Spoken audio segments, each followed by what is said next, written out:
I've talked about this whole book, by the way.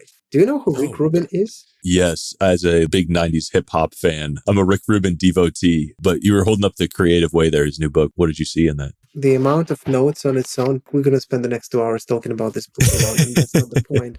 I think that it's a book written by the best of class. What Rick Rubin does with music is beyond normal. If you ever had a chance to listen to original Californication demo, it's available online. You can find it. It's a tune that you know all the components are there, but it just doesn't work. It's honestly a pretty bad song. But then you listen to Californication after Rick Rubin touched it. Well, it's an undeniable hit, right? It's a generation defining level kind of song. He's talking a lot about being attuned to greatness. And he's talking a lot about being able to follow your inspiration, follow your deepest soul movements. So a lot of these things that he write, you can read them and it can sound like a hippie mambo jumbo, like whatever, like be in tune with the universe, bro, that kind of stuff. If you kind of leave your judgment before you open the book and you actually read it as an epiphany of sorts of a very, very wise and experienced person who has seen his fair share of stuff in this life, good and bad, you start realizing how deeply it's basically a recording of how he worked on himself. And I think that the whole meaning of this book is that it's the creative act, but not of the art that you leave after yourself, but of yourself. It's like the proverbial philosopher's stone, right? Philosopher's stone. It's not a stone, it's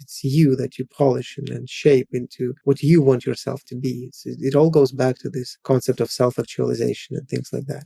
I'm not sure if it's quite fair to distill down everything that Rick Rubin is to like taste, but I think that's sort of how he expresses his skill. I know what I like, I know what I don't like, and I'm confident in communicating that. But that takes so much, especially in the modern culture. It takes so much courage. It takes so much vulnerability to be able to go and do that. The reason I think what he writes there is another really interesting piece. You've started this podcast with a question: what would we like to do with this podcast? What is the end goal of it? And I said, let's do something great. And if people like it, it will get distributed. If people don't like it, then it's not going to get distributed. But if you and I know that we've done something great, this on its own is enough. And he says it very clearly in the book. Like, you can write the best song you think ever, it will never be picked up by fans. And then you would write something very mediocre and it's going to be your greatest hit. He says that the feeling of greatness and the way it is distributed and appreciated by other people have nothing to deal with each other. That was a revelation to me. I always thought, if I did something great, people would love it. Not